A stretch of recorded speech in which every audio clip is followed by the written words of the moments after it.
Chapter 7 Plans and Frustrations. The prize, New York to Paris.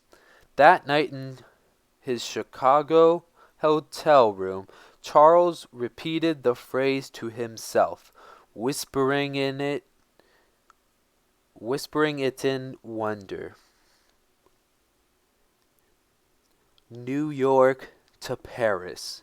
It sounded like a dream, like some fairy tale vision born of night and altitude and moonlight, and yet he believed he could do it. I'm almost 25, he told himself. I have more than 4 years of aviation behind me,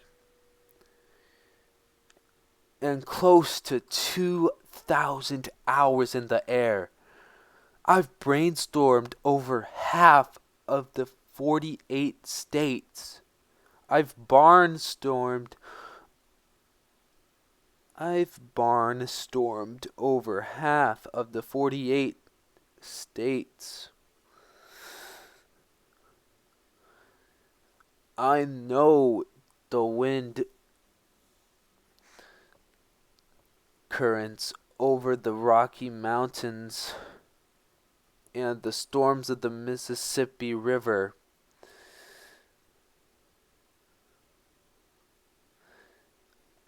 As a flying cadet, I learned the basic elements of navigation. I'm a captain in the 110th Observation Squadron of Missouri's National Guard. All he had to do was lay a plan and then follow it step by step, no matter how small or large each one by itself may seem. Charles wondered about other aviators' plans.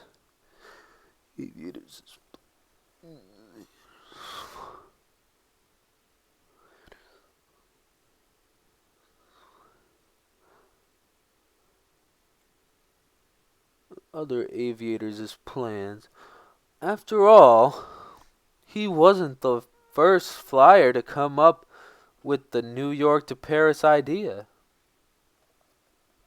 Pilots considered the Atlantic Ocean aviation's biggest obstacle, and plenty of them had tried to cross it.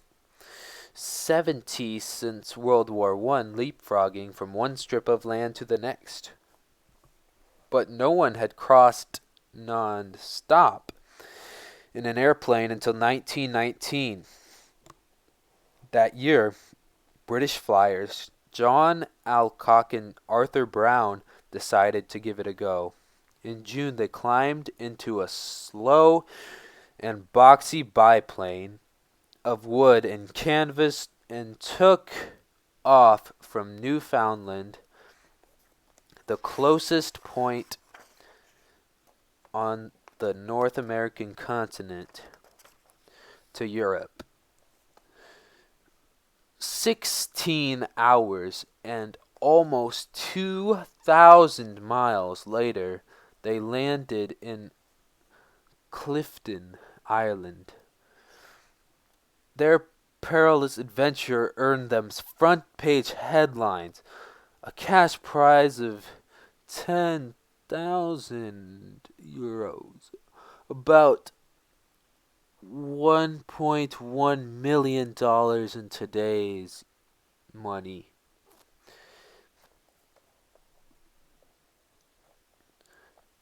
Awarded by the British newspaper and the Daily Mail, and a banquet at Buckingham Palace, where King George V knighted them. Sadly, Alcock died 6 months later after his plane crashed during a forced landing landing in heavy fog. As for Brown, he gave up flying and retired to a private life. It wasn't long before the world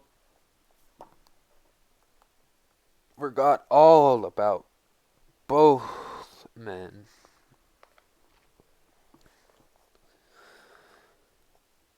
Coincidentally, around the time Alcock and Brown were making their milestone flight, a New York City hotel owner named Raymond Orteig decided to create a prize, $25,000 to anyone who could fly non-stop between Paris and New York.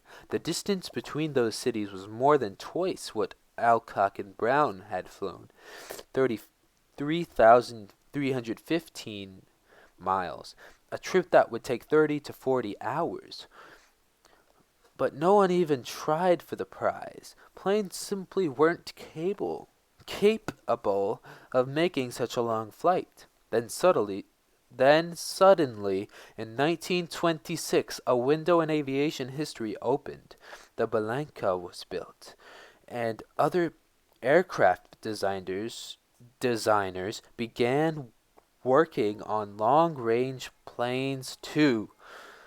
In the same month that Charles seized on the idea to fly from New York to Paris, newspapers had been following the exploits of French pilot René Fonck and his ill-fated attempt to make the flight and win the Orteig Prize. Fonck's plane, a big biplane equipped with 3 powerful engines, had been luxuriously finished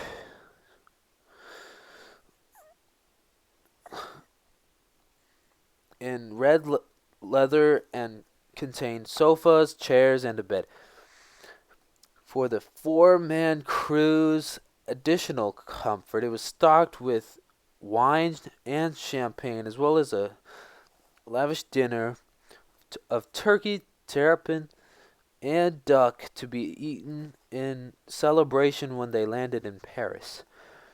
At the last minute, just before takeoff, a bag of croissants was put on board.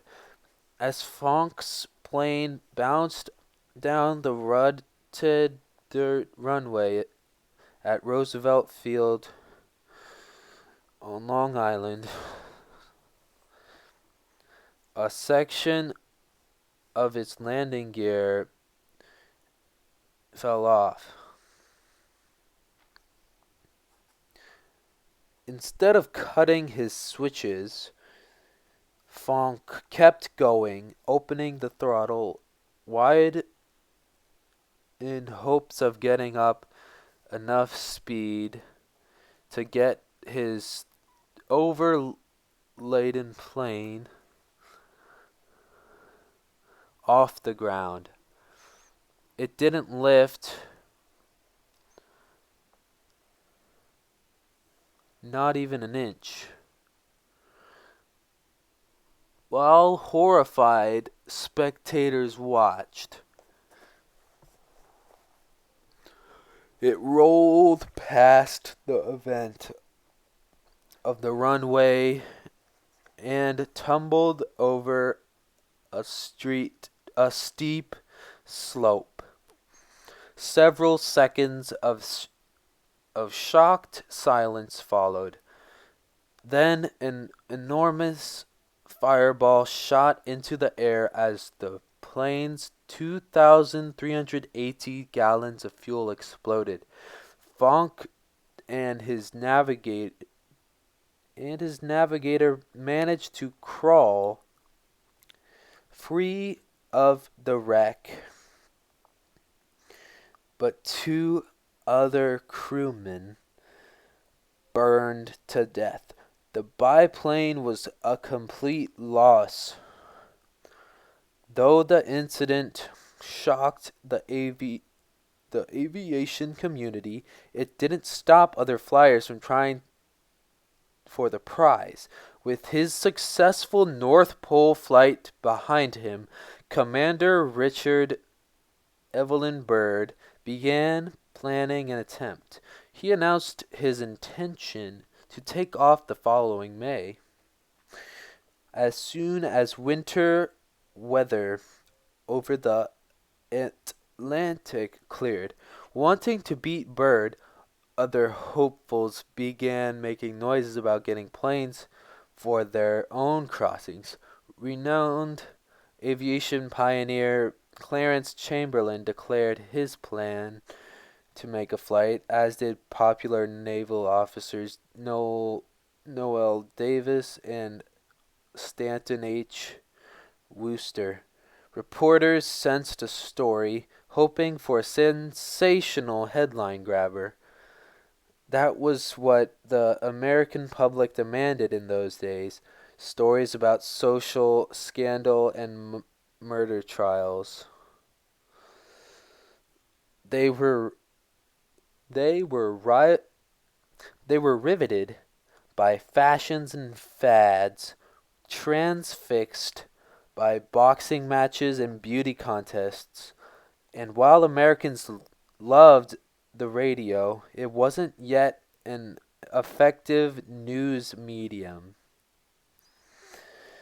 They listened to short bulletins but still relied on newspapers to read all about it. Responding to these sensation seeking road readers,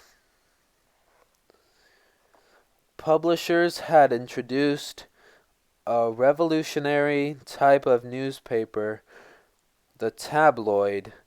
Tabloids focused on sports, crime, and celebrity gossip, giving these trivial topics a false importance. By distilling the news to its most sensational or salacious essence and reporting on it in a minutely detailed and hyperbolic style,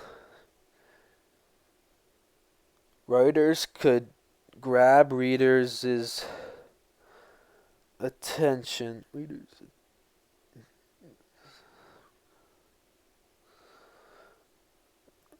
Grab readers' attention.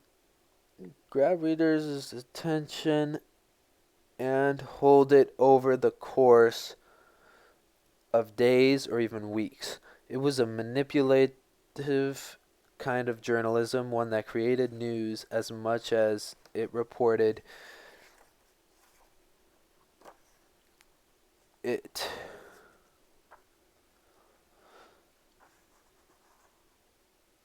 And with headlines like "Red Hot Cuties of Atlantic City" and "I Know Who Killed My Brother," tabloids had a huge readership.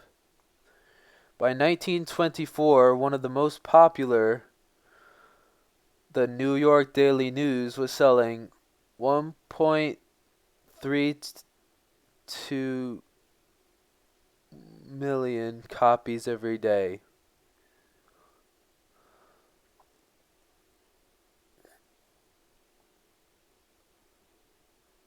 In order to compete with these numbers, conventional newspapers also adopted a more gossipy tone.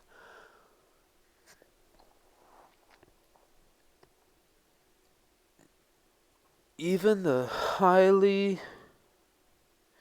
respected New York Times occasionally devoted its pages to scandal. Wife betrays paramour, or cheap heroics. Man shaves himself while sitting atop flagpole. News that mattered was buried on the inside pages, while popular attention was focused on one trivial person or event after another. And so reporters began making news out of the flurry of activity surrounding the Orteig Prize, framing it as rivalry among celebrated flyers and a race with life and death in the balance. They sought to create Atlantic fever. Somebody will fly from New York to Paris this spring. The New York Times teased its readers. The question is, who? Scrambling. Charles believed the success of his flight depended on his simplicity. One set of wings, one engine, one man. If he could get on a Belanca, he would strip out everything unnecessary, including a crew, to save room and wait for extra fuel. But he was getting ahead of himself. First, he needed a plane. He had a few $1,000s in the bank, not nearly enough to buy a Belanca with its one with its $15,000 price tag. He could How could he get the rest of the money? He mulled over the question as he flew above the farmlands of central Illinois. He couldn't ask his fellow pilots. Most of them were broke. What he needed were investors, rich and prominent St. Louis businessmen, to fund his project. But what could he offer them? Businessmen would want some kind of return on their investment. Certainly, if he won the Orteig Prize, the money would cover that. They'd own the plane too. That was something, but it wasn't enough. He needed more. By the time his plane's wheels touched down in St. Louis, Charles knew that more would be community spirit. That was what he'd sell them. His flight would spotlight St. Louis as an aviation city with one of the finest commercial airports in the nation. It would show people what airplanes can do, and it would advance aviation. Most importantly, his flight would advertise St. Louis. Over the next few months, Charles spoke with insurance executives, bank officers, newspaper publishers, and the president of the city's Chamber of Commerce. Some said no, but enough said yes. By January 1927, he'd put together a group of 9 backers.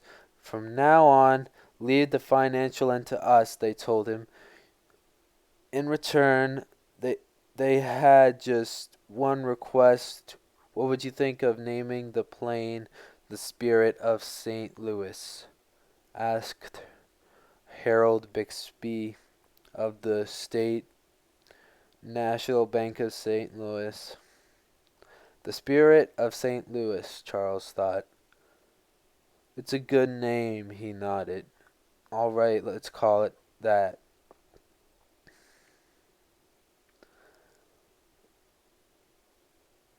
Bixby grinned and handed him a check for $15,000.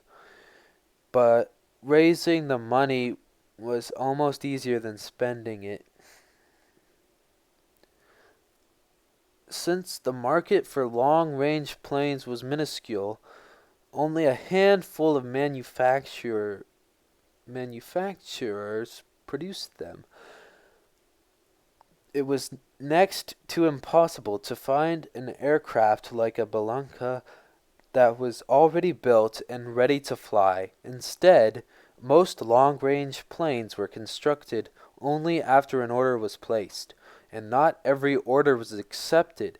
Manufacturers often refused to build planes for inexperienced, or in Charles' case, unknown pilots. A crack-up or crash could ruin a brand's reputation, so companies like Boeing, Douglas, and Curtiss were extremely particular about accepting orders, and when it came to pilots vying for the Orteig Prize, well, manufacturers were even more selective. The event was sure to bring world attention to their airplanes. They couldn't risk having an amateur at the controls. Travel Air, maker of a long-range aircraft, had already refused Charles' order. The speed and definitiveness with which the company had turned him down had depressed him. I expected at least some interest on their part, he confessed. So he couldn't believe his luck when Charles Levine, president of the Columbia Aircraft Corporation and owner of the one and only existing Balanca, agreed to sell it. Charles placed his cashier's check on the businessman's polished desktop. How soon could he get the plane and start preparing it for flight? He had ideas about modifications to the design, and if he wanted to be ready when weather over the Atlantic broke, he needed to get started right away. Levine leaned across his deck. We will sell our plane, but of course we reserve the right to choose the crew that flies it. Charles shook his head. I'm afraid there's been a misunderstanding, he said. If the St. Louis organization buys a plane, we're going to control it and we'll pick our own crew. The Columbia Aircraft Corporation cannot afford to take such a chance with our airplane, explained Levine. He smiled before adding, it would be wise for you to let us manage the flight to Paris. You should think it over. What I tell you is best. There's no thinking it over, Charles retorted. We either buy the plane outright or we don't buy it. Will you accept this payment or must I find another plane? You are making a mistake, Levine argued. Too angry and insulted to reply, Charles snatched up his check and stormed out the door.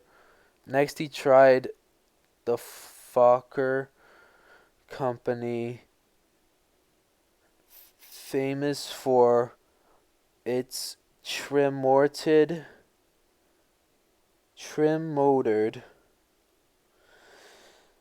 long-range planes.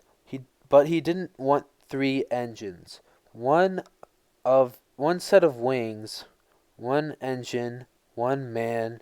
That was the plan. When he asked how much it would cost for a single-engine Fokker, the salesman cut him off. Our company would not be interested in selling a single-engine plane for a flight across the ocean, he said firmly. Charles grew frustrated.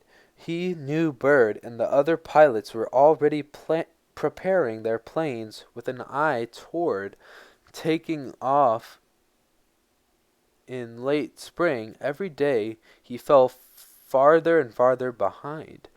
Who would take his order? He considered wiring Boeing and Curtis. Then he thought of a small outfit.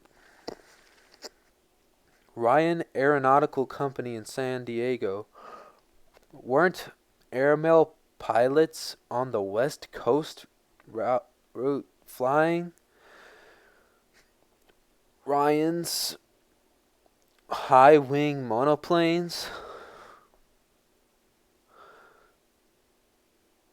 On February 3rd, he wired Ryan, "Can you construct a whirlwind engine plane capable of flying non-stop between New York and Paris? Stop. If so, please state cost and delivery date." The next day, Charles' 25th birthday, the president of Ryan Aeronautical, B.F. Mahoney, wired a reply. His company could do it. It would take 2 months and cost $6,000. 2 months, thought Charles. That would let me start test flights sometime in April. I could still be ready to take off when the weather breaks in spring. It was the best birthday present Charles had ever gotten. The spirit of St. Louis. The odor of dead fish from the waterfront cannery next door mingled with the smells of the airplane factory. Ryan Aeronautical Company, dusty, paper-strewn, and located in a falling-down warehouse, was obviously neither rich nor successful. But Charles trusted the chief engineer, Donald Hall. Within minutes of walking into the plant that February morning, they spoke the same language. Their minds worked the same way. Right off, the two began talking about the plane's design. Charles had definite ideas about what he required for an ocean flight.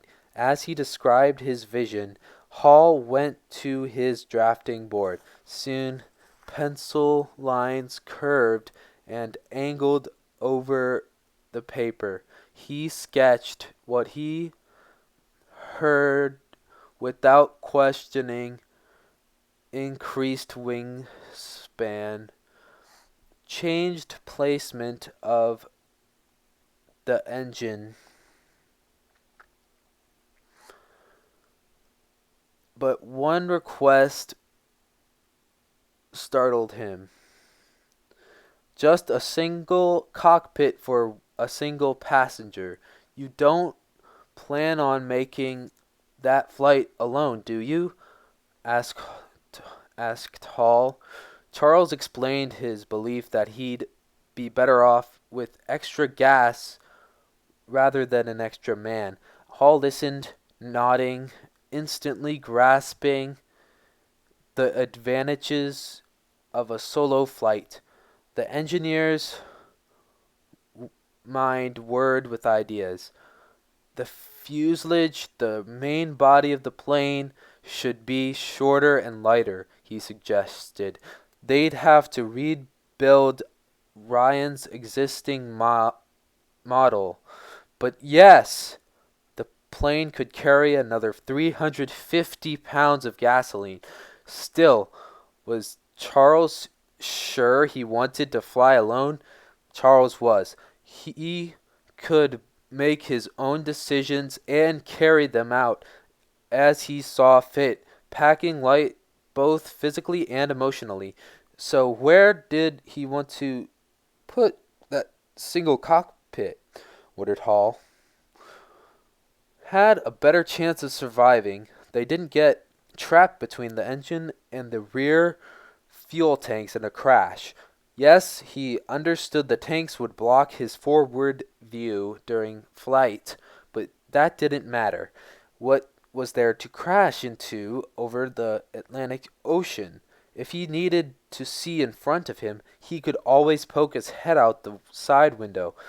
What about night flying equipment? Asked Hall. Flares, illuminated instruments, landing lights, and such. Charles couldn't afford the weight. Every 6 pounds of jettisoned equipment meant another gallon of fuel he could carry. He also decided against a parachute. That would cost almost 20 pounds, he told Hall. So concerned was he with weight that he even decided to go without gauges on the gasoline tanks. Not only were they heavy, but they often didn't work. If he had to, he would figure his fuel use manually, using RPMs,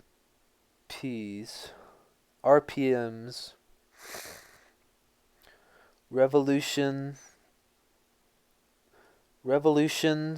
per minute, and the nickel-plated pocket watch he'd inherited from grandfather land, but really, it was a useless activity. Either he'd have enough gasoline or he wouldn't. Within days, Hall had finished drawing up the designs. The unusually heavy load of fuel required a transatlantic crossing, meant he had to redesign not only the fuselage, but the landing gear and wings as well. And he had to do it fast. Time, Hall knew, was of the essence. He worked around the clock, staying at his desk for 36 hours straight.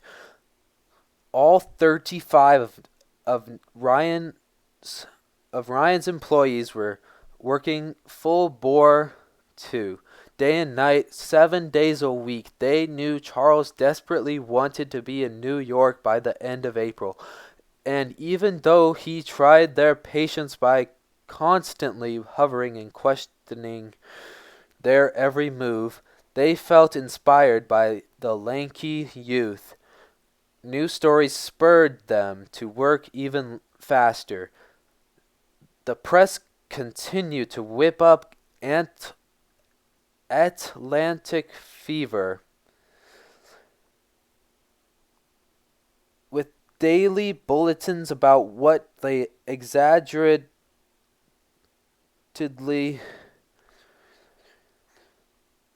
called the most spectacular race ever held. One story reported that Commander Byrd, who would be flying in the big three-motored Fokker, had his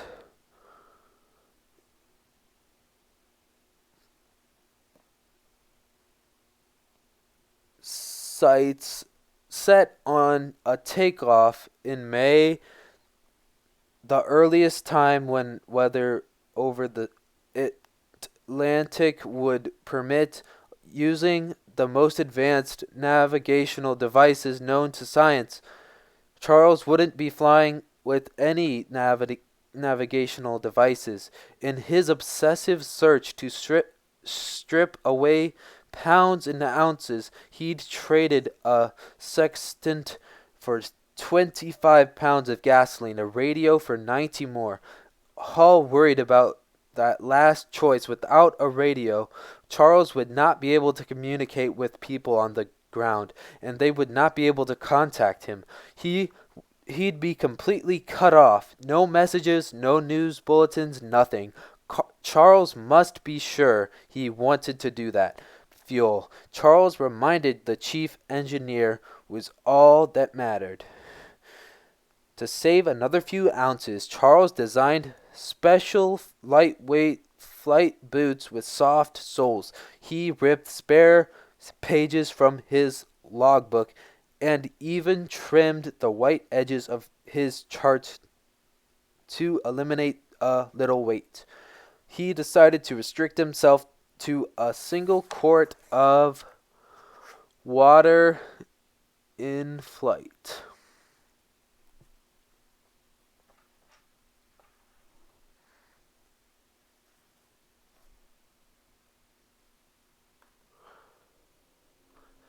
Water was heavy, and really all he needed was enough to wash down the 5 sandwiches he'd be taking along. If I get to Paris, I won't need any more, and if I don't get to Paris, I won't need any more either, he told Hall. Meanwhile, a flurry of newspaper articles touted the latest exciting air news.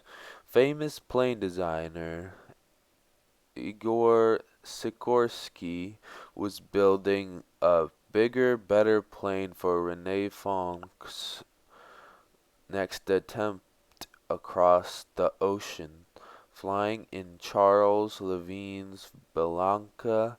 Clarence Chamberlain and another top pilot, Bert Acosta, broke the world's endurance record for staying in the air 51 hours. And from the other side of the Atlantic,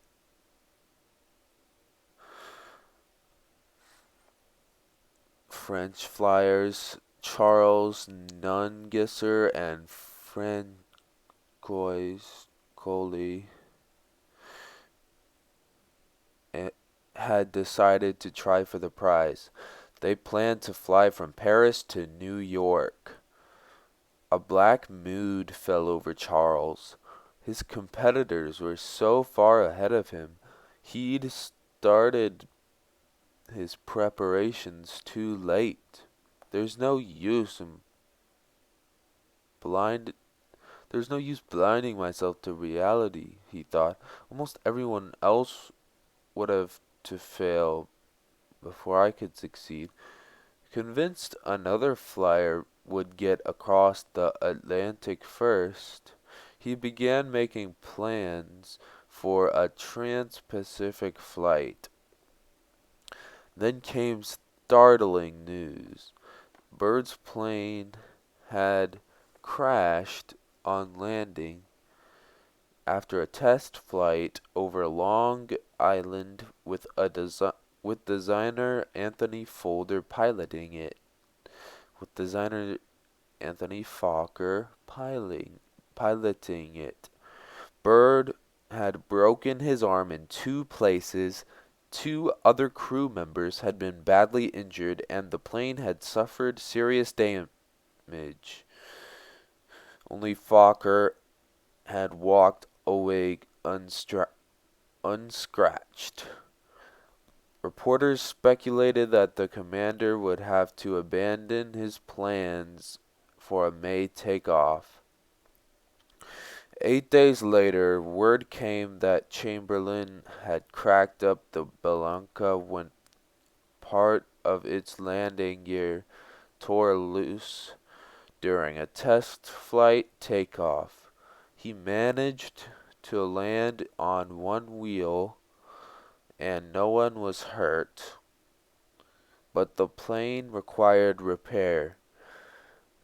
His intended start across the Atlantic would have to be pushed back too. And then, horribly, impossibly, just 2 days later than the American Legion, a triple-motored biplane manned by Noel Davis and Stanton Wooster crashed at Langley Field in Virginia during its final test flight. Both men were killed. "My God!" exclaimed Charles when he learned of the accident. "Every one of the big multi-engine planes built for the New York to Paris flight has crashed. What happened?" He believed he knew. The planes had weighed too much. On April 28th, 2 months to the day after Charles placed his order, the Spirit of St. Louis stood in front of the hangar, sleek, silver, and finished. He couldn't wait to take the plane up. After climbing into the cockpit, he settled into his seat, a wicker porch chair that he'd chosen because it weighed less than a pilot's chair. It took up so much space, however, that Charles could not stretch out his legs. He would have to fly with the control stick between his knees. In front of him, two large fuel tanks filled the nose of the aircraft, blocking his forward view. Worried about this, one of the workers, a former submariner, had installed a simple periscope that extended through the left side of the fuselage. A simple instrument panel had also been installed. Among its 10 basic instruments were a speedometer, an altimeter, oil temperature and pressure gauges, and the magneto or ignition switch. Charles took a moment to gather his focus before calling out the side window for the mechanic to spin the propeller. It was a metal prop, a vast improvement over the wooden ones used until just recently. People often mistook the rest of the plane for metal too. That was because she'd been painted with an aluminum metal too. That was because she'd been painted with an aluminum pigmented dope. But the Spirit of St. Louis was nothing but thin cotton stretched tight over a wood and tubular steel frame. Only a thin layer of fabric between lay between Charles and the sky. It was like flying in a box with fabric walls, he admitted. The motor caught the roar, deafening. Charles pulled out a couple of cotton balls from his jacket pocket and plugged them into his ears. Then he signaled for the blocks to be pulled away from the plane's wheels. Turned loose, the Spirit of St. Louis accelerated faster than any plane he'd ever flown. It leaped into the air, and Charles spiraled it up to 2,000 feet. Within minutes, he was flying over the Ryan factory. At the sound of the plane's motor, the employees came running out. As they looked skyward, Charles circled over them and rocked his wings. The pilots saw salute before heading out over the bay. He noticed some minor glitches. The fin needed adjustment, and a section of the wing rode too high. He wrote those he wrote these points on his data board.